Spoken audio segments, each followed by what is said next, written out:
ხანგრძლივი პაუზის შემდეგ AP+ პოდკასტი დაგიბრუნდით. კაი ხანი გამოგვივიდა ისე დასვენება, ბევრი სიახლე მოხდა ამასობაში ჩვენთან. ამას ნელ-ნელა დაგაწევთ ყველაფერს, რა მოხდა და როგორ.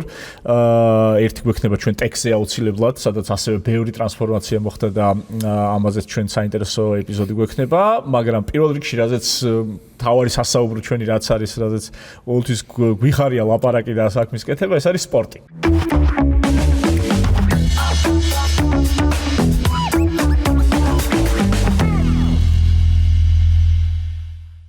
სპორტი ჩვენი თავარი მიმართულება და ამ თემაზე სასაუბროთ ჩვენი მარკეტინგის ედი ზუკა მაღალაშვილი და ჩვენი პიარის და მედიის ედი ნინი გუჯავიძე. მადლობა რომ დღეს ჩვენი სტუმრები ხართ და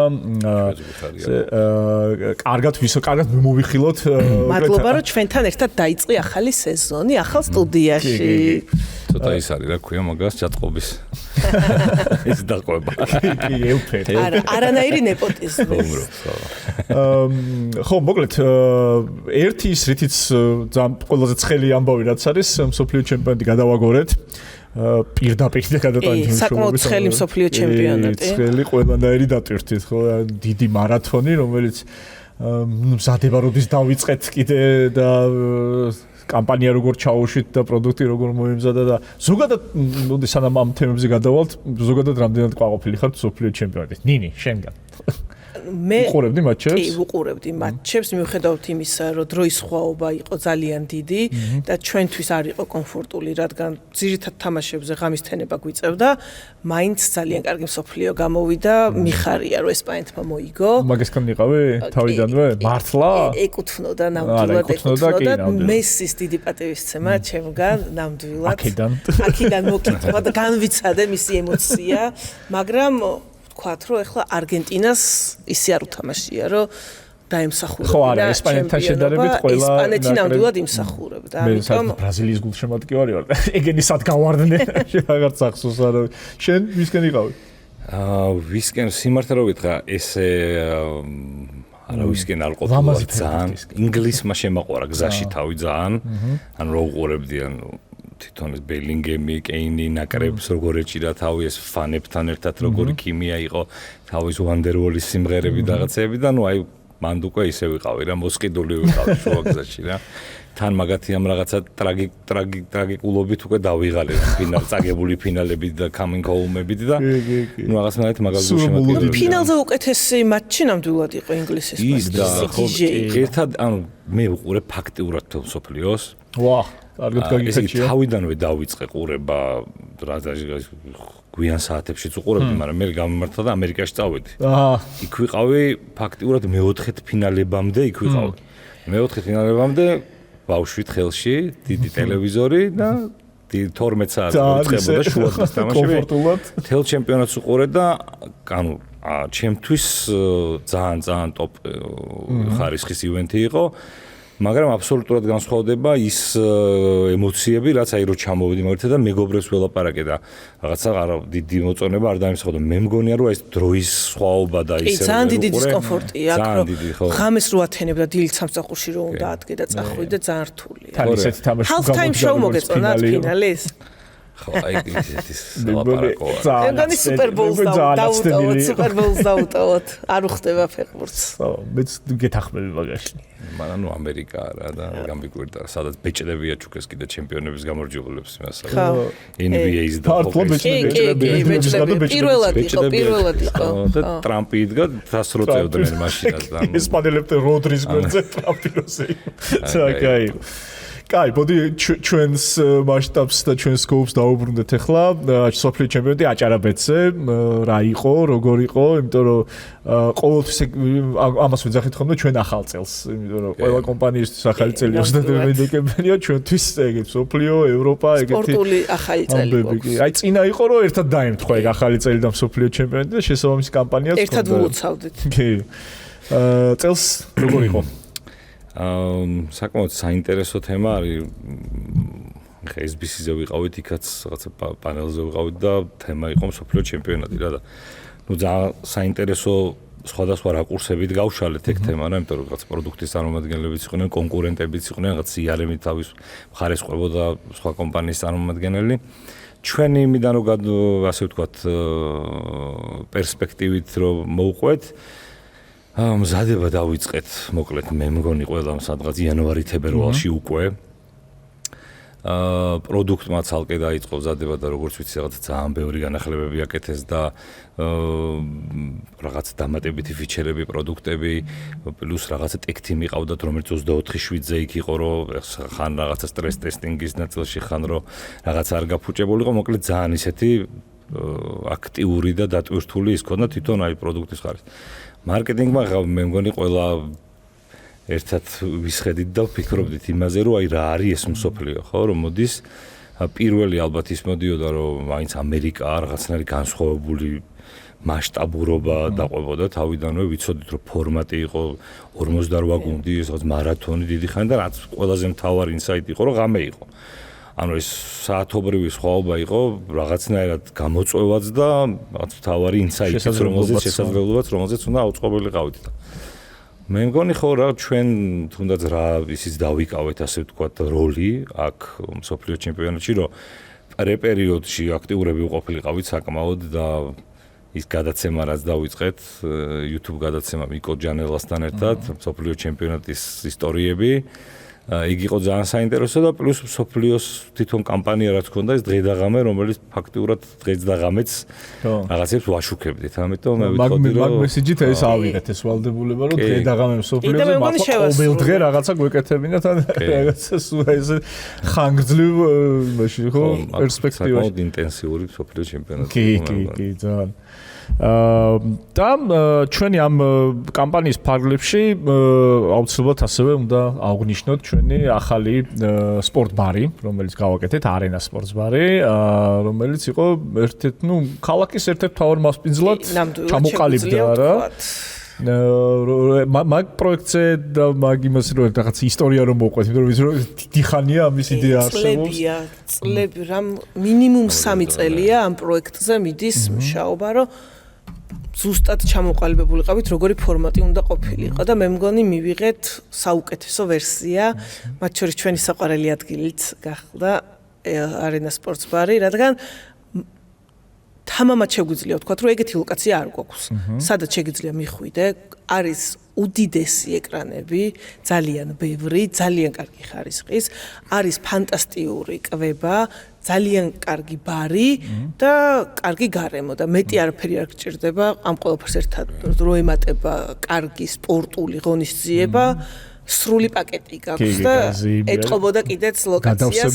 საბოლოოდ მივიღეთ ის, რომ თუ რაღაც ორი კვირით ადრე არ გააკეთებდი ჯავშანს ღონისძიების. მე ერთხელ მოვახერხე, ორჯერ მოვახერხე. ღონისძიების დღეს უშანსოდ იყავი, ფიზიკურად ფეხზეც ვერ დადგებოდი, ისეთი დატვირთული იყო და მგონია რომ სპორტის მოყვარულებისთვის ერთ-ერთი საყვარელი ლოკაცია, სადაც შეუძლიათ თავიანთი ემოციები გამოხატონ და საყვარელ გარემოში უყურონ კარგ ღონისძიებას. და რაც ასევე ერთ-ერთი უპირატესობა არის ამის სპორტ ბეტინგის მუღამი რო გაგიჩნდეს, აი ესეთი кай პირობებია. კი და მან ყველაზე მთავარი რა არის, იცი კიდე ვინ დაგხვდება არის. სპორტ ბარში რომ მიხვალ, იმიტომ რომ ჩვენ გქონდა შემთხვევა, როდესაც მერაბდვალიშვილი იყო და ეს უბრალოდ ჯავშანზე მოსულ გულშემატკივარს მერაბიროთ დახვდათ თავიდან გვერდზე მაგიდებს. აი ესე უყურებდნენ და მივხვდით რომ ვერ ხვდებოდნენ მართლა მერაბი იყო თუ არა და მე ერთმა გაბედა და გარეთ გაყვანა თხოვა და მანქანაზე ხელი მოაწერინა. ეგ იყო სიგიჟე კი. და მე რაღაც ფირს გადავაკრავ ამასო და ესოთ არჩებაო მანქანაზე ისტორიულად.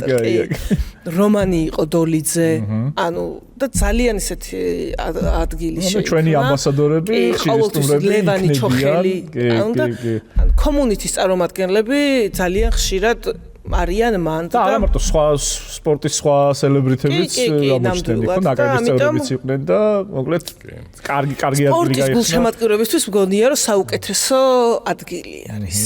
ხო, თან საინტერესო ის იყო რომ პრინციპში მაგის გახსნა დაემთხვა ზუსტად მსოფლიოში დაემთხვა რა ანუ დავამთხიეთ მსოფლიო მე მგონი იმ გუნდს უნდა დაუფასოთ ვინც იმ მოკლე დროში რაც არის მე მგონი სადღაც 3 თვეში შეძლეს რომ ეგ სივრცე გაიხსნათ იმიტომ რომ მანამდე კიდე რამოდენიმეჯერ შეიცვალა ლოკაცია სადაც გვინდოდა რომ ყოფილიყო ბოლოს გადაწყდა ეგ ადგილი და ისეთ მოკლე დროში მოხდა მაგის გახსნა რომ რაღაც მომავალი წერტილი იყო რომ მსოფლიოზე გახსნები უნდა ყოფილიყავთ და გაიხსნა გაიხსნა და საინტერესო ის იყო, რომ აი იმ ხელა ასე ვთქვათ, სხვადასხვა ტიპის სეგმენტები მოიზიდა, კი რაღაც სოციომედია პრეზენსიც ჰქონდა, ამ სივრცეს Instagram-ი გავაკეთეთ, კომუნიკაციები დავიწყეთ, ასე ვთქვათ, ეს special guest-ებიც მოდიოდნენ, თავისითაც გაბაზრდა, ასე ვთქვათ. მაგრამ იმედენი სხვადასხვანაირი, ასე ვთქვათ, სეგმენტის ხალხი და ბექგრაუნდის ხალხი მოვიდა. ექსპატები მოვიდნენ ძალიან ბევრი, ეს რაღაც ნორვეგიელები, ინგლისელები, თამაშების მიხედვით პრინციპში. მივხვდით, რომ რაღაცა საერთო საზეიმო სივრცე იყო რა, ანუ არ იყო ის, რომ აინდამაინც აი die hard სპორტს ფანების ადგილი იყო, უფრო აი რაღაცა ხო ხდები აი ემოციის გამოხატვა, გულშემატკივრობა, სადაც შეიძლება მართლა პირველად უყურო რაღაც თამაში და გახდე გულშემატკივარი, ხო? ინგლისმა მოკიდო შანსია ნამდვილად. ხო, რა და ინგლისი იქაურმა გამოცდილებამ ახლა რაც ნინი თქვა აი მართლა დაწყებული რაღაცა სუპერ სისტემებით ტელევიზორების ხარისხი სტრიმინგი რო წამი-წამში არ ჩამორჩება ლაივი მას აი ბათუს თალკე რო დავალაპარაკოთ ალბათ ერთ 30 რაღაცა იმას ჩამოგვითulis რაც მან ვინც ფიზიკურად გახადა შესაძლებელი ამ ადგილის არსებობა კი ამიტომ მადლობა ბათუს რომ ესე სწრაფად მოგცა მაგის შესაძლებლობა რომ სოფლიოზე ბარი ყოფილიყო უკვე გახსნილი და Instagram page ჩავაგდებთ კომენტარებში ვისაც დაგაინტერესებს შეგიძლიათ ნახოთ და დაჯავშნოთ ხოლმე რომ მე ჩვენსავით არ მოგიწიოთ იქ ფეხზე დგომა არენა სპორტბარი მანამდე სანამ თქვენ ჩააგდებთ არენა სპორტბარი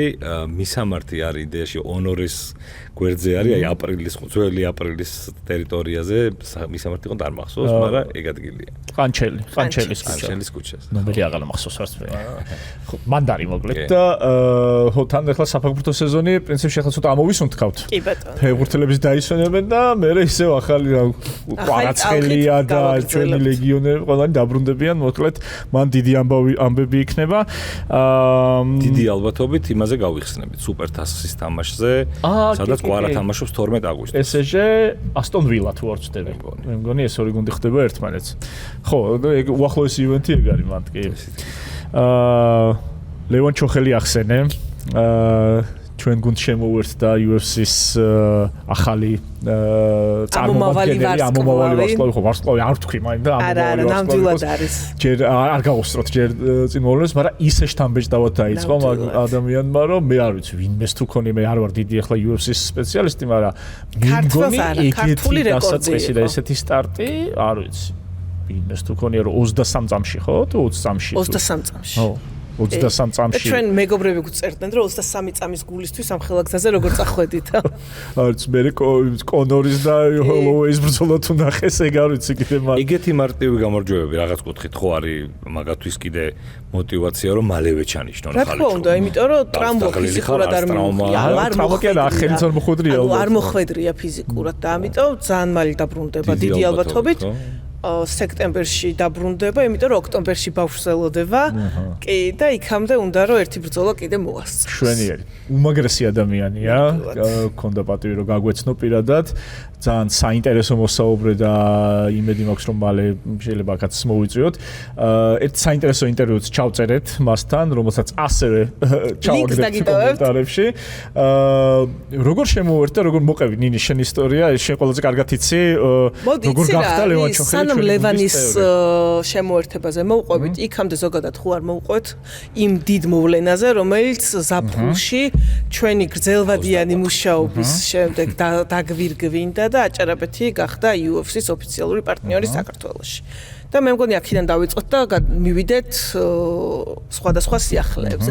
ბოდიში დესტრუქციის დესტრუქცია იყო. ზაფხულში ჰქონდა UFC-ს ვარსკვლავთა ცვენა თბილისში, სადაც ოფიციალურად ერთად აღნიშნეთ ყველა ეს ძალიან მნიშვნელოვანი სტატუსი. ეს არის ლოგიკური დასასრული აჭარაბეთის იმ გზის, რასაც ჩვენ ქართული სპორტის განვითარებაში ვდებოდით, იმიტომ რომ ძალიან მნიშვნელოვანი მოვლენა არის, რომ აჭარაბეთი გახდა UFC-ს ოფიციალური პარტნიორი. ეს არის დამატებითი შესაძლებლობები ქართველი სპორტსმენებისთვისაც, იმიტომ რომ თუნდაც იმიტომ რომ UFC-ს თვის მარტივად ხელმისაწვდომი გახდეს, ანუ ისინი უკვე თვალს ადევნებენ ძალიან დიდი ხანია ქართულ სპორტსმენებს, ათლეტებს და ეს კომუნიკაციის გამარტივება არის. ანუ ელემენტარულად, როდესაც შენ შეგიძლია რომ რეკომენდაცია გაუწიო და შენ პარტნიორს უთხრა რომ აი ეს ჩვენი ამომავალი ვარსკვლავი არის და ჩვენ გვჯერა რომ ამის შემდეგი გზა არის UFC-ში, ამის ფუფუნება ჩვენ არ გქონდა რამოდენიმე წლის წინ და რა თქმა უნდა ეს ყველაფერი დამსახურება არის იმის რომ ჩვენ ყავდა და ისევ გვეყოლება ორი ჩემპიონი, ყოველთვის ვართ ტოპ 15-ში, რაც ძალიან მნიშვნელოვანია და მგონია რომ საქართველოს ძალიან კარგად არის წარმოდგენილი UFC-ს მსოფლიო რუკაზე და მაგის ლოგიკური გაგრძელება არის ეს ჩვენი შემდეგი ქვეყნით და რეგიონით დაინტერესება, რა თქმა უნდა, ეს ძალიან თვალშისაცემია UFC-ს მხრიდან, ну ზოგადად MMA-ის ეს სახეობა, ეს MMA ძალიან ისეთია პოპულარული და კაი პოტენციალიც გვაქვს ჩვენ. ზუკა შენთან მექნება ესეთი კითხვა, შენი აზრით, რატომ იქნა არჩევანი ჩვენზე შეჩერებული, აჭარაბეთზე, კომპანიაზე, ბრენდზე, საქართველოში UFC-ს მიერ? ძალიან დიდი ორგანიზაცია, ძალიან ყურადღებას აქცევენ ვისთან დაიჭერენ, ასე ვთქვათ, საქმეს. და აი ამ მოლაპარაკებების პროცესში მგონია, რომ მიხვდნენ რომ რამხელა ისტორია გვაქვს, რამხელა კულტურა გვაქვს უკვე ამ სპორტის მხარდაჭერის, ამდენი ათლეტი გვაქვს, თუნდაც სამუშაო კუთხითაც ხო, როდესაც ამ რაღაც ბრენდის გაიდლაინებზე მუშაობდით და რაღაც კომუნიკაციის გადაჭრა მედიოდა, ну მე მგონია რომ კიდე უფრო მომზადებულები უხდებოდით ხოლმე, ვიდრე ელოდებოდნენ. რა, ბოლოს ისეთი კომუნიკაციებიც მოხსულია, რომ არა, ну რაზეც შევთანხმდებითო კომუნიკაციაზეო, შეგიძლიათ რაღაცა არ დაგვიპრეზენტიროთ რაღაცებზე, რა, აქ საუბარია რაღაც კონკრეტული ივენთების გაშლებზე მაგალითად, რა. ხო და ну ძალიან სასიამოვნო არის, რომ ჩვენც ერთის მხრივ გძნობთ რომ რაღაცა უკვე შეგვიძლია ამით ვიამაყოთ და კიდე სხვანაირად ვილაპარაკოთ ამაზე როგორც აჭარაბეთი UFC-ს პარტნერი, თუმცა მე მგონი სამუშაო პროცესში ხა იმდენად დიდი რაღაცა ცვლილებები ის არ მოხდა რა, ისედაც საკმაოდ აქტიურად მუშაობდით ჩვენი ასე ვთქვათ ამ სპორტის პოპულარიზაციაზე, ჩვენი MMA ვარსკვლავების ასე ვთქვათ წინ წამოწევაზე და ამიტომ მგონია რომ რაღაცა კიდე უფრო სხვა მან ძალიან დიდი როლი ითამაშა იმ ფაქტორმა, რომ ნამდვილად აჭარაბეთი იყო ერთ-ერთი მოწინავე, რომელმაც საქართველოში UFC-ზე კომუნიკაცია დაიწყო და მათ შორის ჩვენი ამბასადორები, რომლებიც UFC-ში ძალიან კარგად ასპარეზობენ და გამოირჩევიან, მათგან რა თქმა უნდა იცოდნენ ჩვენი კომპანიის შესახებაც, ისიც იცოდნენ, რომ თუნდაც 2012 წლიდან გიგა ჭიკაძის პარტნიორები რო ვართ და მაგ ყველაფერმა თავისი გავლენა მოახდინა, რა თქმა უნდა, იმიტომ რომ მათთვის მნიშვნელოვანია, რომ ჩვენ საქართველოში UFC-ს პოპულარიზაციას ვეწევით უკვე წლებია და ამ ყველაფრის ლოგიკური გაგრძელება და დასასრული არის, რომ ისინი ჩვენთან დაპარტნიორდნენ. ლოგიკურ გაგრძელებაზე კიდე ის აინთო ახლა ხო? ლოგიკური გაგრძელება 2027 წელს აუცილებლად იქნება კიდე. ჩემი აზრით ეგ იქნება გრანდიოზული დასასრული ლოგიკური გაგრძელების საქართველოში. თბილისში UFC-ს ივენთი ალბათ არც დაგვესიზმრებოდა. რამოდენიმე წლის წინ ვინმე ეგრო ეთქვა. ვინინატრებდა ამას. ანუ ალბათ ყველას გაგვეცინებოდა, რომ აი რას იგიჟეს ამბობ, მაგრამ ასევე ვერავინ ვერ დაიჯერებდა, რომ ორი ჩემპიონი გვეყოლებოდა პატარა საქართველოს ამხელა UFC-ში. თუმცა ყველაფერი ხდება. ხო, ეს თან დასაიმედებელი, ერთხელ თუ ჩატარდება, ეგ უკვე რაღაცას ნიშნავს, ხო ხდები, ანუ ესე იგი ამხელა ორგანიზაციის ინტერესიც აქვს რეგიონში, ხო, მე რო შეიძლება ამას გაგრძელებაც მოყვეს რა.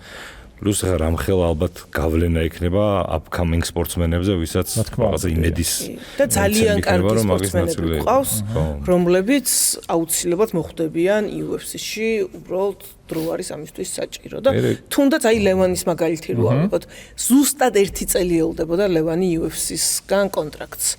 1 წელი ადამიანი იყო მუდმივად მსაბრყოფნაში, ყველამ კარგად ვიცით წონის შენრჩუნება მაგ სპორტში როგორი რთულია.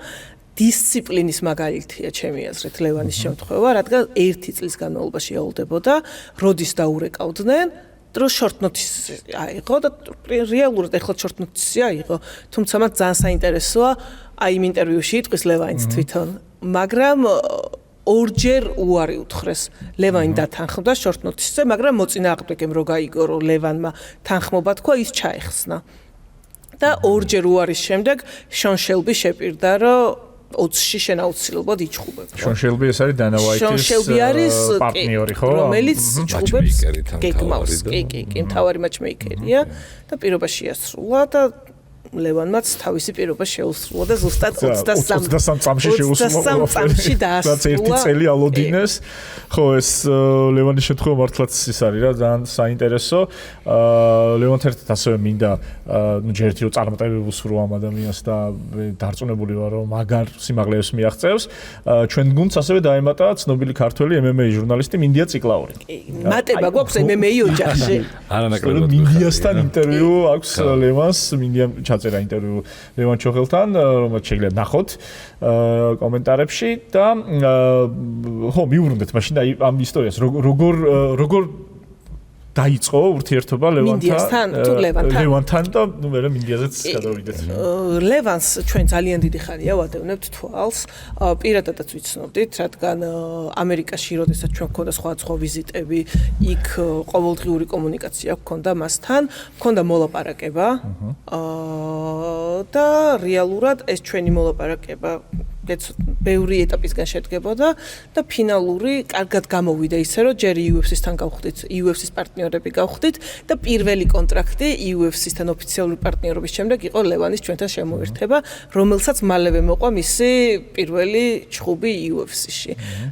და მგონია რომ კარგი გაგრძელება ექნება ამ ყველაფერს. ყველანაირ წინაპირობა მაგის არსებობს. კი, ნამდვილად. მინდიასთან თანამშრომლობა ძალიან საინტერესო და ესეთი ენთუზიაზმით სავსე ადამიანი, რომელიც UFC-სთან ახლოს ვისაც ჩაოლია, ყველა მინდიას ხმა მაინც მინიმუმ იცის, ხო? და რა სახის პარტნიორობა გვაქვს შენ მოგვიყვე მინდიასთან?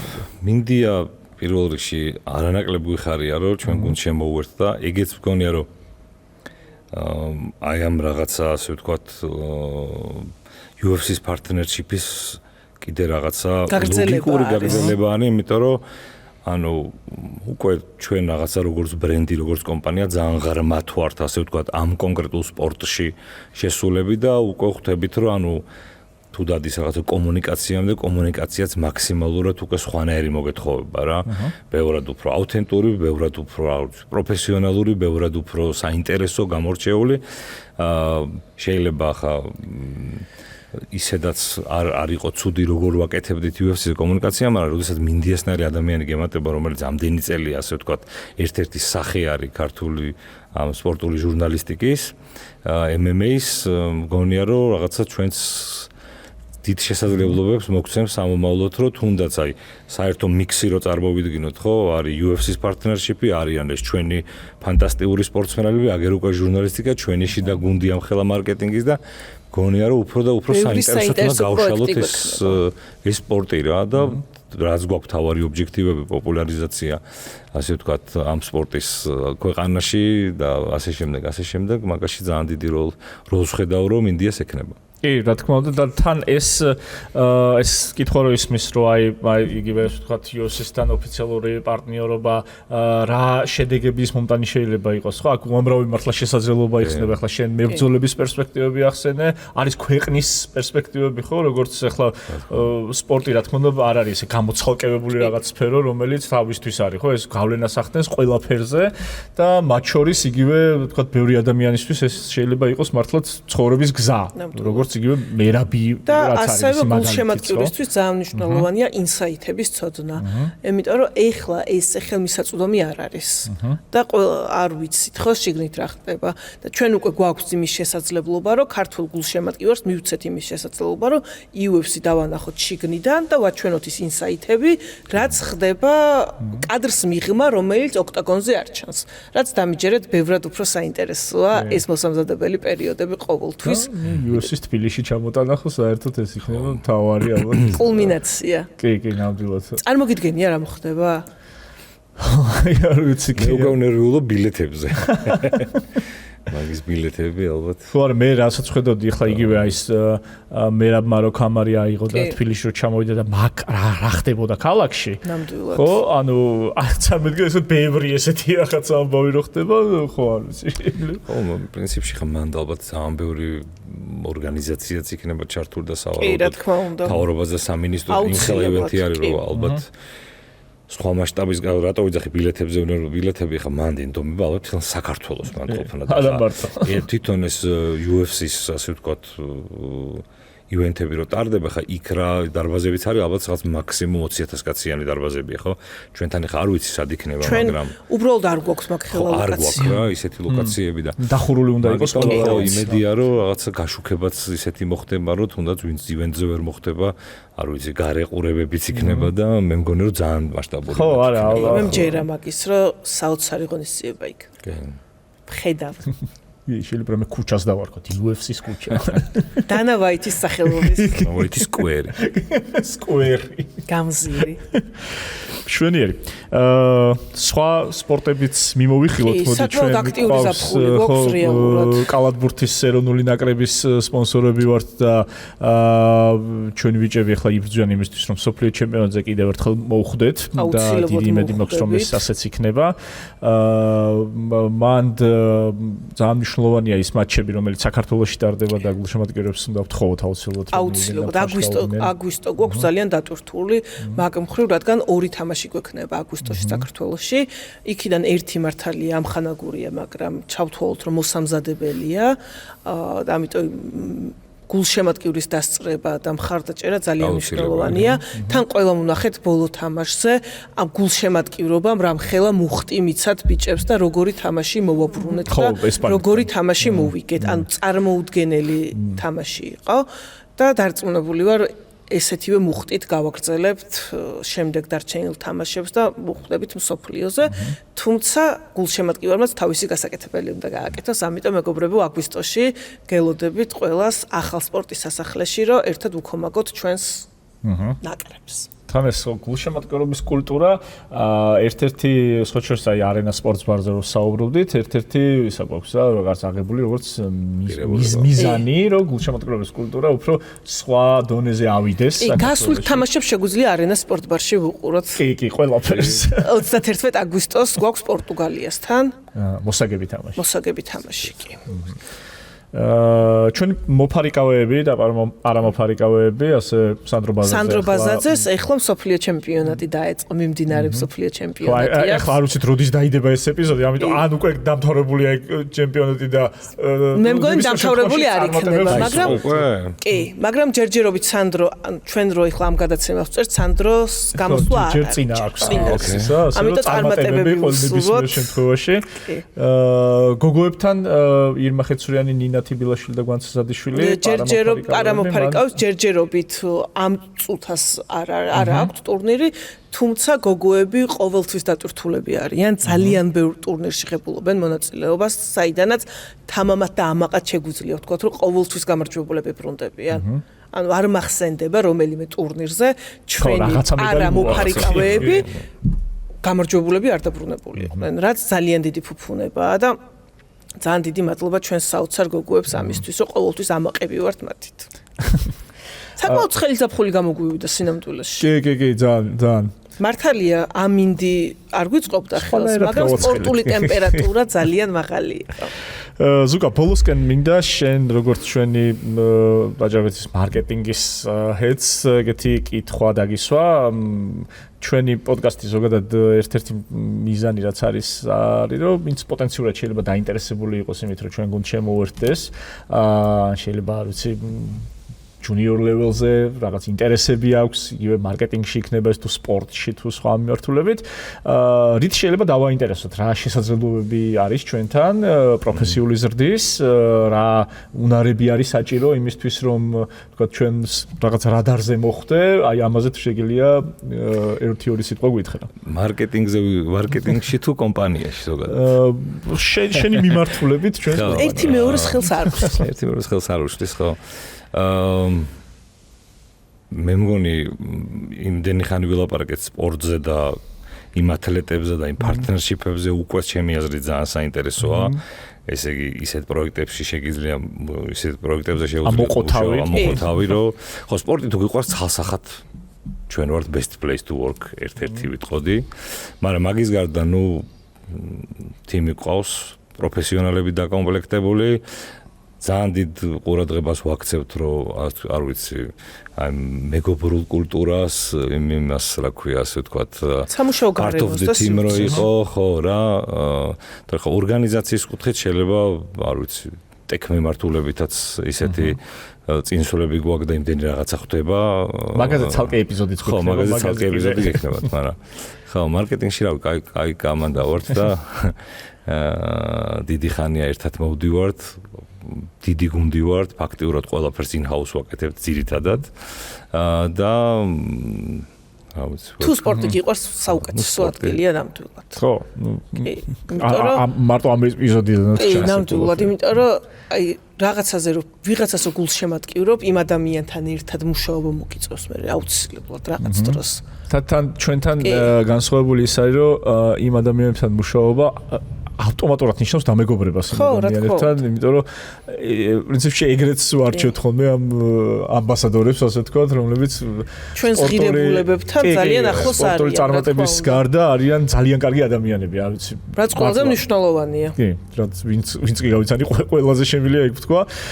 კიდევ ერთხელ ლევან ჩოხელს და მინდიას ციკლაურს ულოცავ ჩვენ თავს, რომ ჩვენი გუნდის წევრები გახდნენ და მგონია რომ მაგარი რაღაცები გველისწინ. ძალიან დიდი მადლობა თქვენ პირველ რიგში ესეთ საინტერესო საუბრისთვის და მე მგონი კიდე ჩვენ პერიოდულად შევგრებებით ხოლმე სხვადასხვა შემადგენლობით და სპორტზე ვისაუბროთ, იმიტომ რომ ჩვენი სპორტსმენები ჯერჯერობით გვაძლევენ ამის საფუძველს და მე მგონი კიდე ფეხბურთელებიც წამოგვეწევიან და ახლა ახალი სეზონი აქვე არ უნდა დაგვაუწყდეს, რომ აგვისტოში რომან დოლიძეს აქვს ძალიან მნიშვნელოვანი ქარდი ახალ წონაში და წარმატებული ახალწონაში გადავიდა. და ნახოთ დავეულდოთ დაწუნებული ვარ. აგვისტო ცოტა მსუბუქი იქნება. არანაირად. ნული შანსი. აი სოფლიოს მეთქი ცოტა ჩავხუროთ პატარა რაღაც და აი. არა ხო, სპორტი ისეთი სფერო გახდა მართლა აი ალბათ განსაკუთრებით ხო რა, აი ეს UFC, ევროპის ჩემპიონატზე რომ გავედით, ფეხბურთის კალათბურთი მსოფლიოზე რომ ფორმატებიც ისე იცვლება რომ ბევრად მეტი ივენთები არის, რავი, ლიგა აიღე, მსოფლიო აიღე. ანუ ძალიან სულ სპორტი არის რა. ხო, მოკლედ კაი ამბები გველის წინ დარწმუნებული ვარ მაგაში. დიდი მადლობა თქვენ კიდევ ერთხელ გასწრებისთვის, მადლობა ვინც გვიყურებთ და გვისმენთ. APP-ის პოდკასტში საუბრობთ ყველაფერზე, რაც ეხება სამსახურს. კარგად.